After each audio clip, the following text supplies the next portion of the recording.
আম, আচ্ছা, আজকে আমাদের এখনের আমার টপিক হচ্ছে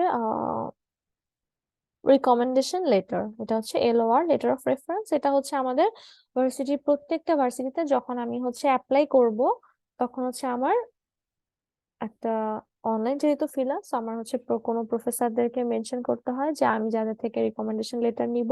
তো এটার যে স্টেপটা সেটা হচ্ছে শুরুতে আমার ভার্সিটিতে আমি হচ্ছে একটা, যে ভার্সিটি অ্যাপ্লাই করব সেই ভার্সিটির জন্য আমি একটা পোর্টাল খুলবো। সেখানে লগ ইন রেজিস্ট্রেশন করার পরে আমার হচ্ছে ফর্ম ফিল আপ একটা অপশন থাকবে। আমি কোন কোন প্রফেসরদেরকে কোন কোন প্রফেসরদের থেকে রিকমেন্ডেশন লেটার নিতে চাই।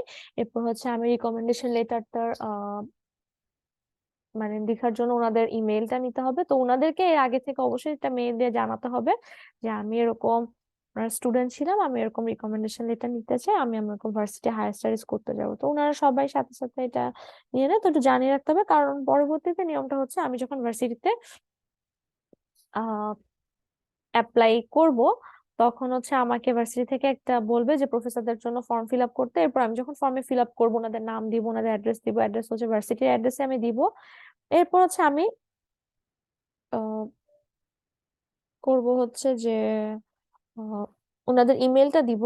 তো ইমেলটা হচ্ছে পরবর্তীতে ওনাদেরকে ভার্সিটি যেটা করবে, যে আমি যে বাইরে ভার্সিটিতে অ্যাপ্লাই করবো, ভার্সিটি ডিরেক্ট হচ্ছে লিঙ্কটা ইমেল করে, মানে ইমেলে ওনাদেরকে একটা লিঙ্ক পাঠাবেন প্রফেসরদেরকে। সেই লিঙ্কটা ওনাদের যেটা প্রাইভেসি মেনটেন হয়, ওটা ভার্সিটি টিচার মানে ওনারাই, প্রফেসররা ওপেন করতে পারবেন এবং ওনারা ওপেন করে ওটা ফিল আপ করে জমা দিবেন। তো এখানে হচ্ছে আরেকটা জিনিস আমি দেখেছি যে, হ্যাঁ, প্রফেসরদেরটা হচ্ছে ওনাদেরকে করতে হয় ফিল আপ, এবং এখানে কনফিডেন্সিয়াল অবশ্যই এখানে বলা থাকে যে, এগ্রিমেন্টে লেখা থাকে যে কেউ যদি এখানে ওরা মনিটর বা বিভিন্ন জিনিস ট্র্যাক করতে পারে। তো জিনিসটা এটা ভালো যে প্রফেসরদেরকে একটু বলে নেওয়া যে, মানে আমরা হচ্ছে আহ মানে ওনারাই যদি পুরোটা ফর্ম ফিল আপ করে, নিজেরা এটা না করতে যাওয়াটাই ভালো। কারণ হচ্ছে করতে গেলে আমরা তো জানি না যে সেম ডেস্কটপ পর যদি ওরা যদি ইউনিভার্সিটি চেক করতে পারে, so সমস্যা হতে পারে। তো আমি এটা সবাইকে সাজেস্ট করব যে যখন রিকমেন্ডেশন লেটার লিখবে, লেটারটা, হ্যাঁ, আমাদেরকে ভার্সিটির প্রফেসরদেরকে যখন বলবো, ওনারা একটা বলেন বেশিরভাগই যে আমাকে একটা স্যাম্পল লিখে পাঠাও, আমি তা নিব। কারণ এত ভার্সিটি এত স্টুডেন্ট, সবাইকে মনে রাখাটা কঠিন অনেক প্রফেসরদের।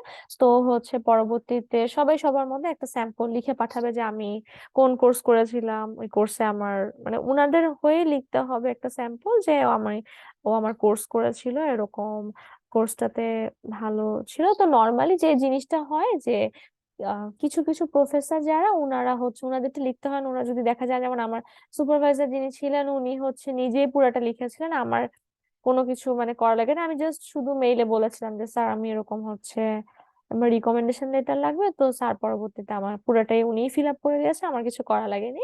কিন্তু আমার বাকি কিছু প্রফেসর ছিলেন, ওনারা একটু বলেছিলেন যে তুমি আমাকে একটা স্যাম্পল পাঠিও, তাহলে আমার হচ্ছে সুবিধা হবে। তা আমি স্যাম্পলটা হচ্ছে লিখে পাঠিয়েছিলাম, তো ওনারা ওটা থেকে নিয়ে হেল্প নিয়ে পরে, মানে ওটা দেখে পরে ফিল আপ করে দিয়েছিল। কারণ এত জিনিস মানে আলাদা লেখাটা মনে রাখা কঠিন। শুধু ও আমার ক্লাস করেছিল মানে এতটুকু লিখতে তো হয় না, কিছু ইনফরমেশন লাগে, তো ইনফরমেশনের জন্যই লাগে। তো আমি হচ্ছে লেটার অফ রেফারেন্সটাও লিখেছিলাম নিজে। তো আমি একটু দেখাবো যে স্যাম্পলটা কিরকম ছিল। আমি প্রফেসরকে পরে আলাদা করে পাঠিয়েছিলাম, এরপর উনি ওটা থেকে হেল্প মি পরে উনি ফর্মটা ফিল আপ করে দিয়েছেন। তো ভার্সিটি থেকে যে লিঙ্কটা পাঠায়, তো ওই ফর্মটা প্রফেসরকে ফিল আপ করা লাগে। তো আমি আমার স্যাম্পলটা দেখাচ্ছি যে কিভাবে আমি হচ্ছে রিকমেন্ডেশন লেটারটা লিখেছিলাম। তো ফার্স্টে রিকমেন্ডেশন লেটারে ওরকম আমি খুব স্পেসিফিক স্যাম্পল জানি না বা ওরকম লাগে না ফলো। আমি যেটা ফিল আপ ফলো করেছিলাম সেটা হচ্ছে, ফার্স্ট আমি একটা ডেট লিখলাম যে কবে ডেটের। আমি লিখছি যে আমি প্রফেসরের হয়ে একটা স্যাম্পল দেখাচ্ছি যে প্রফেসর হচ্ছে কিভাবে লিখবেন যে উনার স্টুডেন্ট হচ্ছে বাইরে পড়তে আসবে এরকম। তো ওটার আমার একটা স্যাম্পল দিতে হয়েছিল বলেছিলাম। তো ওইটাই হচ্ছে এই স্যাম্পলটা, যে অ্যাডমিশন কমিটি, যে হ্যাঁ আমি খুশি আমার এরকম স্টুডেন্ট ও ও হচ্ছে আমার ভার্সিটি থেকে এরকম কম্পিউটার সায়েন্স ইঞ্জিনিয়ারিং এ কিছুদিন আগে হচ্ছে আন্ডারগ্রেড কমপ্লিট করেছে। তা আমি ওকে অনেক ভালো মতো চিনি, এবং সে খুবই রেসপন্সিভ স্টুডেন্ট ছিল আমার ক্লাসের মধ্যে। সে হচ্ছে আমার ক্লাসে আন্ডারগ্রেড স্টাডি করে, এবং আমি হচ্ছে অবজার্ভ করি যে ও খুবই একজন ভালো স্টুডেন্ট ছিল, এবং সে তার একাডেমিক এবং পার্সোনাল স্টাডিজ এর ক্ষেত্রে সে খুবই মানে ভালো সাকসিড করেছে। তো এরপরে লিখেছে যে আমি হচ্ছে তার ল্যাব নিতাম এবং কোর্সের নাম যে আমি তার হচ্ছে এই কোর্সটা করাতাম। তো দেখা গেল যে সে যদি আমি কোনো কোর্সের কিছু দিতাম সে খুবই কনফিডেন্ট থাকতো এবং সে অলওয়েজ হচ্ছে তার মোটিভেশনের মাধ্যমে মানে মোটিভেশন সিনসিয়ারিটি সবকিছু ঠিক মতো তার ছিল। তো সে খুবই আউটস্ট্যান্ডিং পারফরমেন্স করতে পেরেছিল এবং সে হচ্ছে আহ এনএলপি বেস মানে এরকম তার স্পেল বিভিন্ন জিনিস সে হচ্ছে আহ ওরকম করেছিল থিসিসের মধ্যে এবং সে হচ্ছে তার পড়াশোনা আন্ডারগ্রেড স্টাডিজও ভালো ছিল। এবং আমি বিলিভ করি যে ও খুবই একটা ভালো একটা মানে গ্রাজুয়েট প্রোগ্রামের জন্য খুবই পারফেক্ট স্টুডেন্ট। আমি ওকে হাইলি রিকমেন্ড করি যেন হচ্ছে ও পড়তে আসে। তা আমি ওর জন্য বেস্ট ফিউচারের জন্য অনেক বেস্ট উইশেস এবং যদি কোনো ইনফরমেশন থাকে তাহলে আমার সাথে কন্ট্যাক্ট করবে। তো ফার্স্টে যে জিনিসটা আমি ওখানের মধ্যে প্রফেসর নর্মালি লিখতে হয় যে সে আমার স্টুডেন্ট ছিল এবং কোনো একটা কোর্স করে থাকলে ওই কোর্স আমি করিয়েছি এবং সেই কোর্সটার মধ্যে হচ্ছে কোনো আলাদা স্পেসিফিক কিছু ভালো কিছু করেছিল নাকি এরকম জিনিসটা বলা লাগে। তো লেটার অফ রেফারেন্সটা আমি বলবো যে এটা হবে 1 পেজ।